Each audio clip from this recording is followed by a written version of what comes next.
to welcome Mr. Ryan Dick to come up.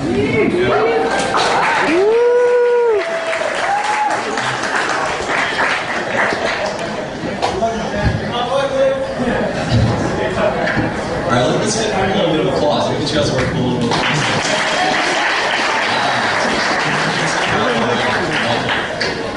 So, stand up for 150 cops with no 2-drink minimum. I'm going to drown my agent when I get him. It's really good to be back. It's the end of my 5th summer at the beach. It's good to see a lot of you veterans back, good core veterans. And it's good to see some of you little recruits survive the recruit class this year. I really had fun in the recruit class. I remember the very first day they sit you down and they say right away, before you even swim your 500, they say, listen, you gotta stop smoking. Today, you can pass your drug test by the end of training. And you would think that they just told everybody, they just came on the PA and said, attention ladies and gentlemen, the first 30 people to exit the pool area will be receiving a complimentary Ferrari. People just buck, they get out of there as fast as they can. They have to like run outside and light up just to stay cool, you know? Like, oh, can you believe they tried to separate us? We have a special man. Oh, man. When that happened to me, I looked around and I said, that's great for me. That increases my odds of getting this job. And I needed the help, believe me. I almost had to pay them to train me. I think I passed my 500 by about 2 seconds. Oh, man. The thing you learn in your first year, I think everybody has to learn as a rookie. You have 3 major obligations as a rookie on the beach here. The first one is that no matter how much spunk you have, no matter how many high school swimming records you've shattered in your lifetime, and no matter how much HGH you're shooting out immediately prior to drill, you're going to be getting your baggies handed to you on a daily basis by people that can recall firsthand the Nixon administration. Yeah, you get spanked in drill by somebody that got a senior discount at the movies last night, and sit on tower for 9 hours and contemplate that for a while. Like a 16-year-old. Second thing you have to do, every rookie has to do, is you've got to be able to be reasonable. You've got to take first lunch in stride when it comes to you. You know, your LR's got like 21 towers today. He doesn't need to hear you whining about getting first lunch, okay? You're going to be out there just swimming. And he's going to tap you on the shoulder. He's going to be like, hey kid, you're on lunch. You'd be like, it's drill! He's going to be like, yeah, you better pick up the pace there, Nemo. I expect you back on tower by 10. Third thing you gotta do, if you're a rookie, and it will happen, this is basically in the handbook, there's no getting around this. You have to make a catastrophic radio transmission. Something that basically is going to bring the wrath of an LEO down, like, swiftly and mercilessly upon you. It'll be something like this, like, 445 Daytona. Go ahead, 445. I need the unit down here right now, like, as soon as possible. There's a car stuck in the soft sand behind my tower, and there are these girls that are saying that my adjacent tower guard needs the buoy pump after work. I don't think I've ever even seen the buoy pump. Listen, if you guys could send someone down here as soon as possible, that'd be great. This is 445, over and out. And then you get that LEO that comes over the radio like, yeah, Daytona, I'll take care of this one. Hide your kids, hide your wives. I'll come through it. Oh man, and even if you don't hear their call sign, you know exactly who's keying up on the radio because of their attitude. You know, there'll be some people that key up and they call and they'll be driving like, yeah, Daytona, I'm coming up on the scene, I'll check it out. And then you get those people that key up on the radio like, where are they? I will destroy them all. You guys are funny, man. Your LEOs are funny because I think one of the tensest moments in the entire day is right before drill starts, where everybody's just waiting around to see how bad drill's going to be that day. And you never know when you're going to get that guy who just hasn't swam drill in 6 weeks, but decides he's going to make it all up in one day. He's going to make up for all that non-swimming in one day. And so then he comes in, he becomes like Xerxes of the beach, and he decides he's going to, like, his eyes get bigger than his lats, you know? And he's like, it becomes this whole one man and a drill for ages. And then next thing you know, they're walking out like, all right, guys, listen up. This is what we're gonna do for drill today. All right. Let's see. We're gonna do about 42 in and outs, okay? And every time you come in, I want you to crank out just like 200 push-ups. No big deal, right? You know that. And let's see. Afterwards, come in, hop down to the pier on your left foot, hop back on your right. All right. Hey, by the way, you rookie, come here. Run over to my house, grab my dry cleaning, will you? Okay. Also, in the backyard, there's a palm tree. To the left of it, there's going to be 3, count them, 3 dog poop piles coming up. Okay? You actually are out of paper towels right now, so I'm going to need you to just be a man, use your hands, will you? All right, thanks, that's great. Oh,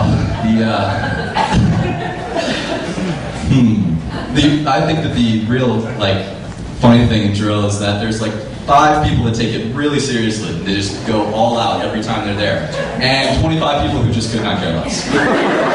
Until they whip out the drill board. And the drill board, now everybody's being published. Your status is being published. And so it goes from nobody cares to now we're on the Titanic and we're running for the last lifeboat. And it gets brutal out there. You get to the first buoy and you're basically getting mauled as if it's Christmas Eve 1997 and you just grabbed the last Tickle Me Elmo. I think the real meat of the job though is sitting tower. And when you're sitting tower, it's just you, your thoughts, and whatever bodily fluids were left over by the tourists or the homeless the night before. Who knows what they are? It's questionable at best sometimes. I think some days go by so fast. I mean, I love this job, so for me, it sometimes goes by really fast. But sometimes you're sitting there and it's almost like 5:30 is the time that your AIDS test results come back. You're just you sit there the whole day just going, oh my God. Oh my God.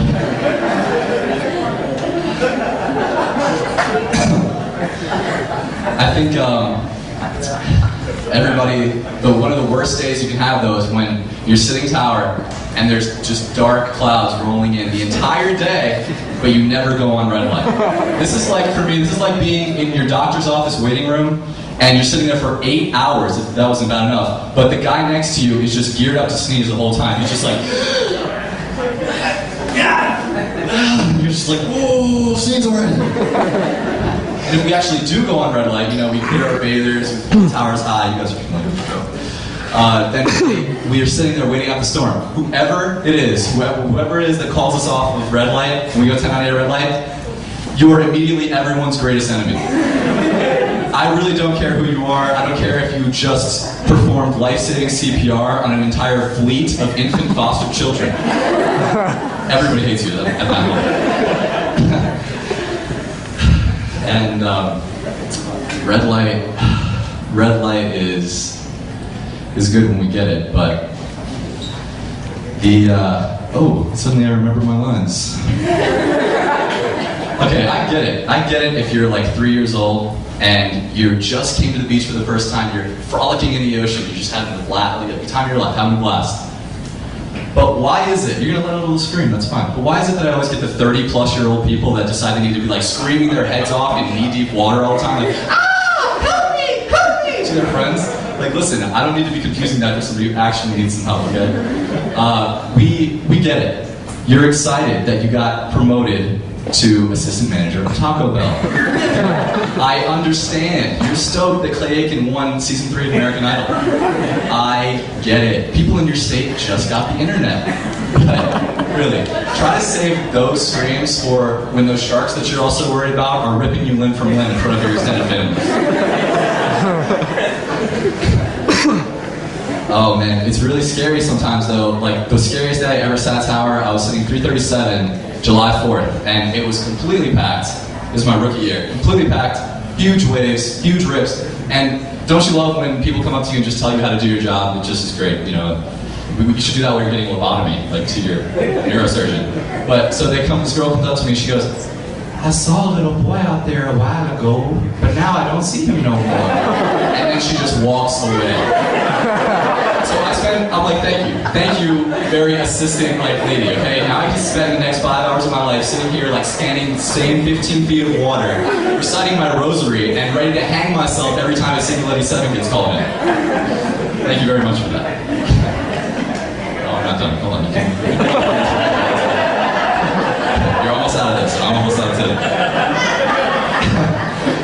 What's actually scarier sometimes than that is the sheer volume of these human beings that decide to beach themselves on our shores. Oh my god. These are people that make Eddie Murphy from The Nutty Professor look like a starved Namibian. You know? And they do the thing where they plop themselves down at water's edge, and then when the waves wash over them, they try not to topple over. You like this? I'm really not sure what this is all about. I'm assuming this is the best way they know to bathe themselves now that their proportions have exceeded that of a shower, a real tub, or even an above-ground pool.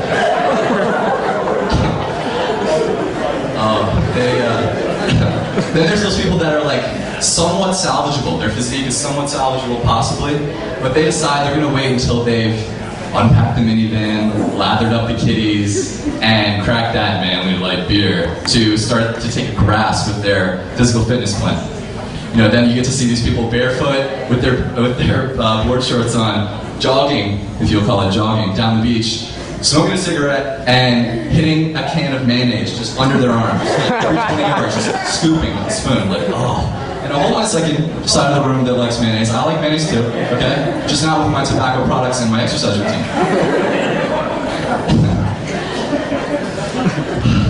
Then, sometimes the tourists are really scary. These are the people we're supposed to be letting go out into the ocean. You know? They come up to you and they're asking you questions. These are people that need to scrape together brain power just to breathe, let alone swim. And they come up to you and say stuff like, "How are the sharks today? Do you guys shoot the sharks when you see them?" That's the point where I just want to pull out and be like, I can think of a couple things I'd like to shoot right now. Or the girl that goes up "Hey, what's the deal with all them jellyfish?" And I say, "Well, listen, ma'am. Just think of the jellyfish like you would neighborhoods in the inner city. Stay away from the colored ones and you'll be fine."